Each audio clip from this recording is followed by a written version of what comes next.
Your technology, I'm reading your written statement. You said, this is quoting you, you said, second, we need a national, robust research and development effort to create new energy technologies for the future, and I very much agree with that.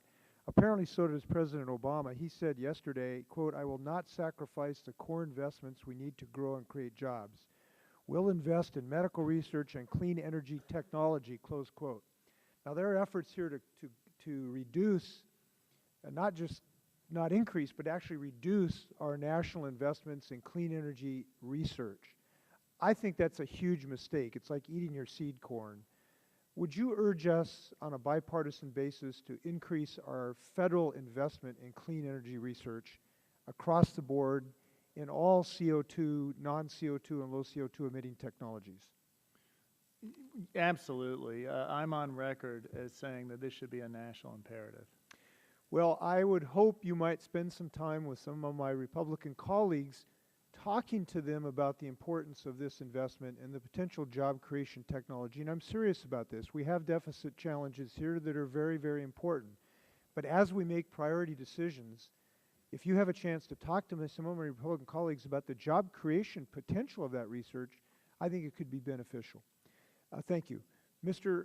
Walke, I want to ask you to comment on something that I found fascinating.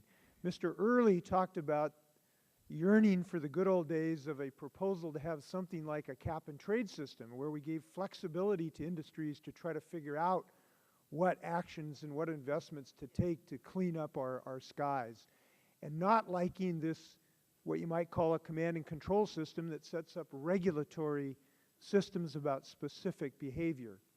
Now, it seems to me a little bit ironic that one side of this aisle here rejected Congress doing something that would have given industry flexibility on how to decide where to make investments. Then when we take the alternative approach, which is a regulatory approach, rejecting that approach. Now, that to me seems a little bit ironic. What do you think? Well, what they share in common is a desire to avoid reducing pollution in both cases. So there's that consistency, the failure to support carbon cap-and-trade legislation and the failure to support the command and control programs. But EPA has flexibilities, including averaging in this toxics rule, and there's a deep commitment to carrying out a law that was adopted by 401 members of the House in 1990. Thank you. Mr. Kroskup, if I can ask you a question.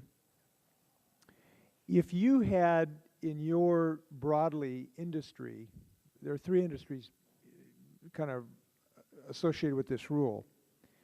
If these industries were taking some action that resulted in the premature deaths of 26,000 people a year in America, not China, in America, 26,000 Americans a year, and if your industry could make an investment that would return to the national economy at a minimum 5 times more benefits by eliminating those premature deaths for every dollar of investment, would you make that investment? Would you suggest that we as a community make that investment?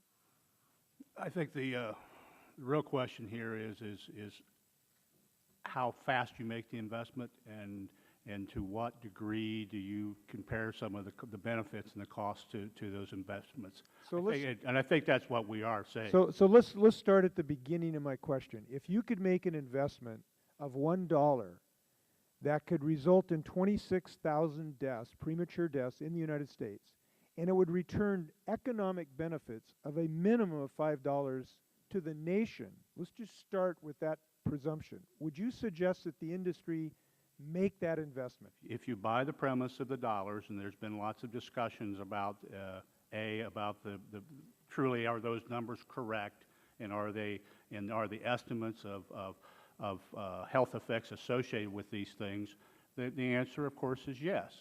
Well, I don't think it's of course, because I've heard at least 5 witnesses saying we should ignore this cost-benefit analysis, and this is very problematic to me, and let me tell you why. The only comprehensive assessment of the cost-benefit analysis is the one presented by the EPA. I don't see anything coming from industry it's really presented a contrary opinion. Now, that's problematic to us as a policymaker. Mr.